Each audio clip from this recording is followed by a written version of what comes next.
IT의 신과 유빌리티의 수다타임 빵!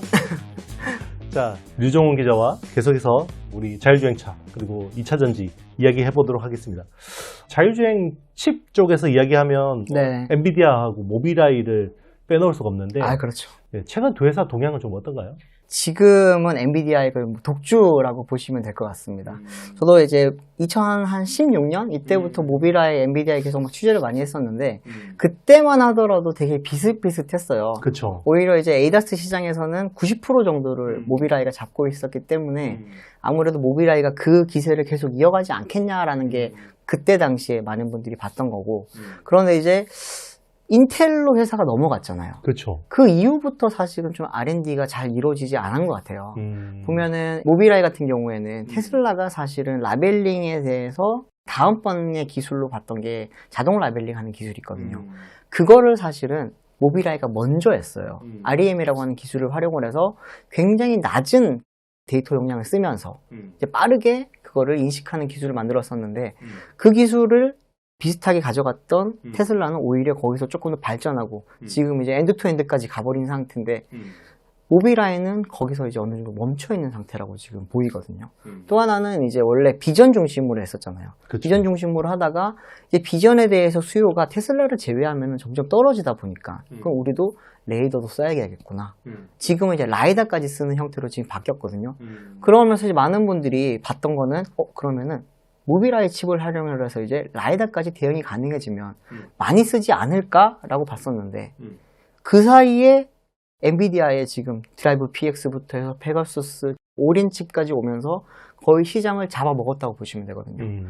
제 기억에도 2020년쯤 왔을 때 그때부터 이제 엔비디아가 오린 칩이 나오고 이렇게 되면은 우리가 자율주행 시장을 주도를 할 수 있다라고 하면서 뭐 아우디라든지 대부분의 완성차 업체들이 다 엔비디아 쪽에 줄을 섰습니다. 그러면서 다 공급을 받으려고 했는데 그리고 나서 이제 자율주행에 대한 이야기가 사실 어느 정도 좀 수면 밑으로 내려왔었잖아요. 그럼에도 불구하고 그 사이에 R&D는 계속 이루어졌던 거예요. 그러다가 이제 최근 들어서 올라오는 차들 보면은 다 엔비디아 칩을 쓰고 있는 거죠.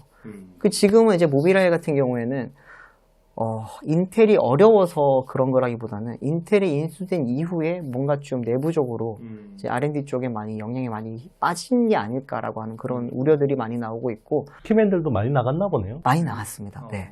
그러면서 좀 자체적으로 이제 완성차라든지 테크 기업으로 좀 많이 가버린 것도 있고요.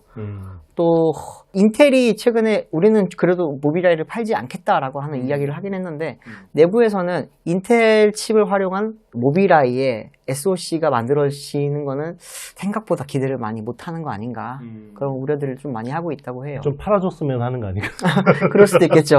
네, 사실 이스라엘 쪽에 있을 때만 하더라도 워낙 R&D 역량이 좋고 또 이제 ADAS 시장에서는 여전히 아직도 모빌아이가 차지하고 있는 비중이 높기 때문에 그걸로 먹고 살고 있기는 한데 이제 자율주행으로 넘어가게 되면은 갑자기 넘어간단 말이에요. 그렇죠. 갑자기 넘어갔을 때 먹거리가 사라질 것에 대해서 지금 굉장히 많이 우려를 하고 있는 상황이죠. 네네. 이제 뭐 명확해진 것 같습니다. 일단은 뭐 엔비디아와 모빌아이에 대해서는 엔비디아가 또 아무래도 요즘에 워낙 또 AI 가속기 팔아서 돈도 많고. 네. 그렇죠. 뭐 지금 쿠다라는 플랫폼뿐만 아니라 이제 시뮬레이션하는 옴니버스 같은 네. 너무 좋더라고요. 그런 것들이 아무래도 좀 시너지 효과를 내고 있지 않나 생각이 드는데 테슬라 같은 경우는 이제 지금 사실 FSD 칩이 계속해서 빠르게 진화하고 있고 여기서 이제 우리가 기대하는 거는 여기에도 HBM이 좀 탑재될 수 있지 않냐 이런 기대감이 있는데 일단 지금 도조 칩에는 HBM을 쓴다고 이야기를 하고 있죠. 맞습니다. 지금 일론 머스크도 결국에는 이제 우리도 도조 시스템을 통해서 계속해서 AI의 그런 성능을 향상시키려고 하면은 HBM이 필수적으로 필요한 거고 그러다 보니까 이제 최근에 뭐 SK 하이닉스를 만났다, 삼성을 만났다, 막 이런저런 이야기가 나오는 것도 도조 시스템용 HBM을 구하기 위해서죠. 그런데 그 차량 자체에 지금 이제 HBM 칩이 들어가는 거는 아직까지는 그런 움직임은 보이고 있지는 않는 상태고요.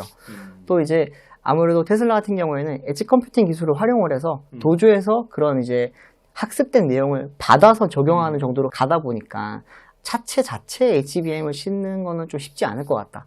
이게 또 비싸잖아요. 그렇죠. 그러면은 차가 많이 올라가야 돼요. 그렇죠. 그걸 쉽게 결정을 할 수는 없습니다. 네. 어쨌든 온디바이스 AI에서 가장 기대하는 게 자율주행차긴 한데 네. 아무래도 현실하고 또 이상하고의 또 약간의 괴리는 있는 것 같습니다. 네. 중국 자율주행 칩의 이제 자체 기술은 어느 정도 수준인지 되게 궁금한데요. 중국도 굉장히 높다고 하더라고요. 중국 같은 경우는 화웨이도 자체 칩을 만들고 있고, 바이두도 엔비디아 걸 쓰다가 어느 순간부터는 자체 칩으로 지금 바뀌었거든요.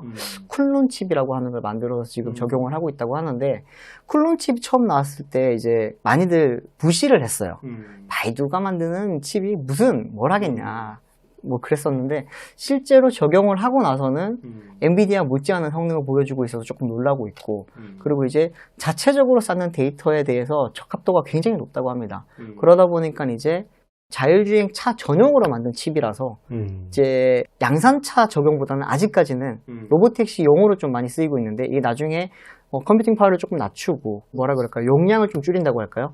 이렇게 좀 스몰 사이즈화 시켜서 나중에 이제 자율주행용으로 만들었을 때 성능이 저하가 별로 없지 않겠냐라고 하는 그런 이야기도 좀 많이 나오고 있습니다.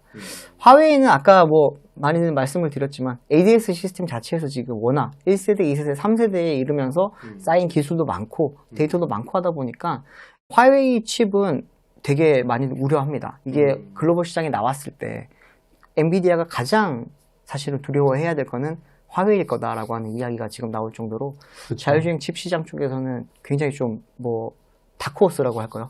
무서운 경쟁 상대로 지금 보여주고 있습니다. 그렇죠. 괜히 또 미국이 중국의 이런 AI 칩들이 성능 속도가 너무 빠르니까 네. 우리한테 HBM 팔지 말라고. 사실 이게 삼성이 좀 이제 유탄을 맞은 것 같기도 한데. 맞습니다. 그만큼 이제 뭐 중국의 칩 설계 기술은 워낙 또 중국에서 창업한 친구들이 원래 글로벌 칩셋 업체에서 많은 또 노하우를 배워갖고, 그렇죠. 네. 그런 것들이 좀 영향을 내고 있는 것 같습니다. 그리고 이제 2차 전지 이야기도 조금 들어보고 싶은데요. 네. 네. 사실 뭐 2차 전지에 대해서 뭐 많은 우려가 있는 것도 사실이고, 네네. 한데 최근에 좀 이제 긍정적인 이야기도 있는 것 같아요. 사실 트럼프가 오면 대부분 우리가 좀 피해보는 것만 생각하는데, 사실 2차 전지 쪽에서는 좀 수혜를 기대할 만한 게 있다고요? 2차 전지가 트럼프가 왔을 때 기대할 수 있는 부분들은 이제 어쨌든 소재적인 측면에서 지금은 한번 트럼프 인수팀에서는 우리가 중국산을 배제를 하겠다라고 하는 이야기를 다시 한번 명확하게 했거든요. 이게 FEOC라고 하는 해외 우려 집단이랑 같은 건 아닙니다. 그 FEOC는 사실 IRA랑 같이 가는 거기 때문에 다른 거긴 하지만 기능이 비슷해요. 쉽게 말하면 중국산에서 오는 2차 전지 소재와 광물에 대해서 우리가 원천적으로 배제를 하겠다라고 하는 게 지금 인수팀에서 이야기를 하는 거고, 그렇게 되면은 이제 뭐 양극재, 음극재, 전해질 이런 게 이제 중국산에 못 들어오게 되는 거죠. 그러면 우리 국내 기업 중에서 이제 특히나 음극재 만드는 회사가 굉장히 좀 많이 수혜가 예상이 돼요. 지금 특히 이제 흑연 아시죠? 흑연으로 음극재를 만드는데 그게 글로벌 봤을 때 한 80%가 중국산을 씁니다. 그렇죠. 네. 근데 이제 그게 중국산이 만약에 막히면은 다음으로 대체할 수 있는 게 한국산이에요. 근데 그쪽에서는 이제 음극재 이제 당연히 단순 흑연이 아니라 음극재 자체로 쓸 수 있는 거는 이제 우리 뭐 포스코 퓨처엠이 만들고 있는 그런 음극재 정도가 그 양산폼으로 만들 수 있는 수준이기 때문에 거기에 대해서 조금만 기대를 하고 있거든요. 약간 재밌는 이야기를 하나 드리면은 사실 퓨처엠이 이 IRA는 FEOC를 대비를 해서 음극재를 굉장히 많이 만들어 놨어요. 그때 당시만 하더라도 이제 중국과 세게 붙었잖아요. 분위기가 그랬었죠. 네. 네. FEOC가 발동이 되면은 중국산 소재를 아무것도 못 쓸 거니까 그러면은 우리가 흑연과 음극재 시장에서는 퓨처엠이 먹을 수 있겠다고 생각을 했던 거죠. 그러면서 굉장히 많은 양을 생산을 해놨습니다. 근데 배터리 업체들 입장에서는 중국산 안 쓰면 당장 배터리를 못 만드는 거예요. 그렇죠. 미국향으로는. 그러니까 로비를 엄청 했던 거죠. 국내 이제 배터리 업체뿐만이 아니라 미국에 있는 전기차 업체들도 같이 나서서 막 로비를 했고, 우리나라 정부도 그때 막 도와달라고 했었잖아요.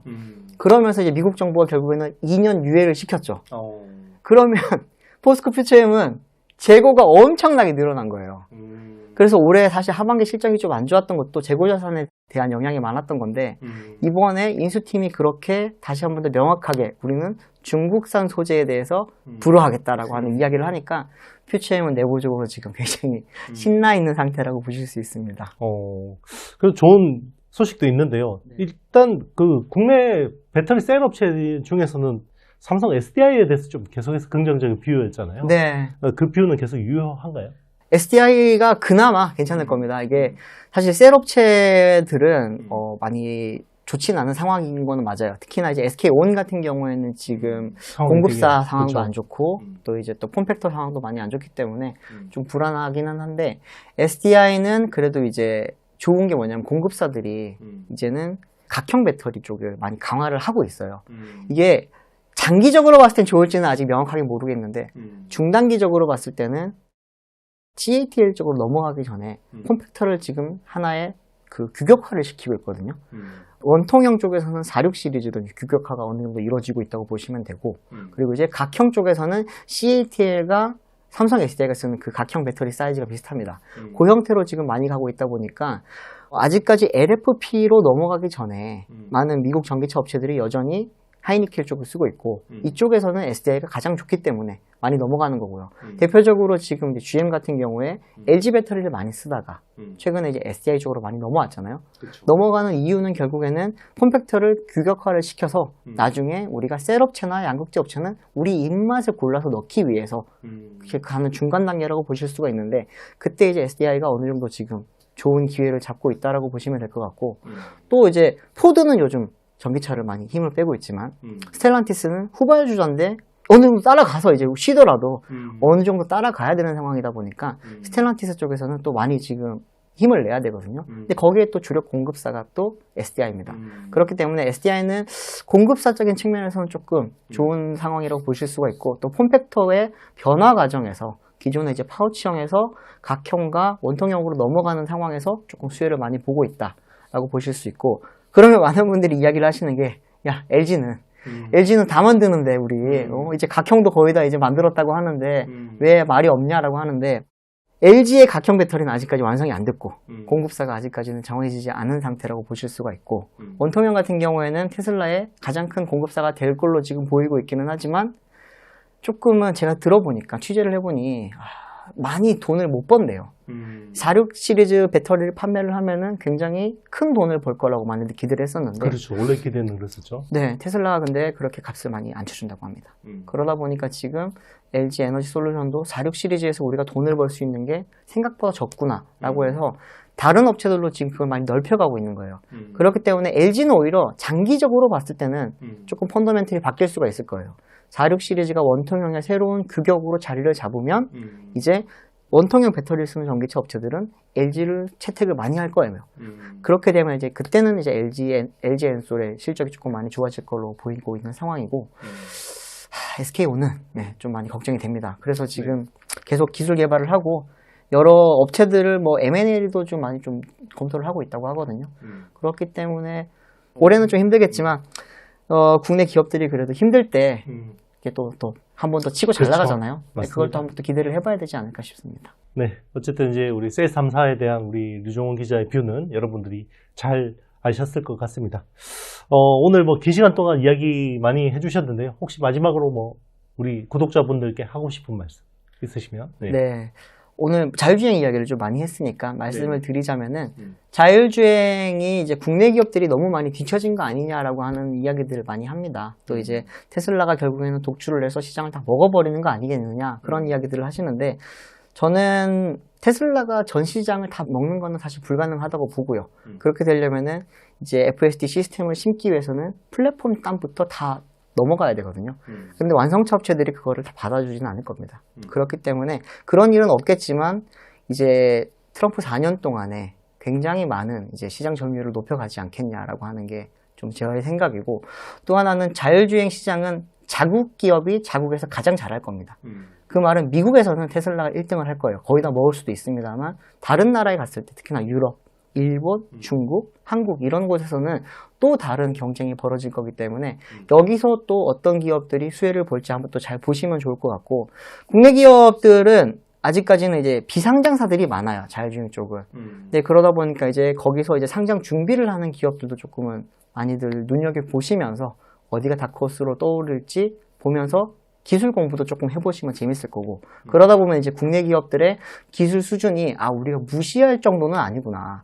세계적으로 봤을 때도 탑 10 안에 들어가 있는 기업들이 몇 개나 되고 그런 걸 좀 알 수 있을 거라고 저는 보고 있고 좀 희망적인 이야기를 드리고 싶습니다. 워낙 요즘 경기도 안 좋고 많이 이제 기업들도 어렵고 우리 국민들이 사실 제일 어렵잖아요. 그렇죠. 그럴 때다 보니까 이럴 때 조금 공부를 많이 하면서 이제 다음번 이제 그런 시즌이 온다고 하죠. 그때를 좀 기다리면서 이제 내실을 많이 쌓아가시면은 기회가 왔을 때 좀 남들보다 훨씬 더 많이 치고 나갈 수 있지 않을까 그렇게 생각이 듭니다. 네, 자동차 쪽 이야기고 특히나 이제 좀 생소하신 분들도 많을 것 같긴 한데요. 앞으로 이제 부상하는 차세대 모빌리티 이런 쪽에서 많은 또 투자 힌트를 얻어갈 수 있는 시간이 아닌가 생각이 듭니다. 네, 오늘 저희가 준비한 내용은 여기까지고요. 또 다음 달에 우리 류종원 기자 모셔서 또 새로운 트렌드, 새로운 모빌리티 트렌드 알아보도록 하겠습니다. 그럼 여러분 다음에 뵙겠습니다. 여러분 안녕. 안녕.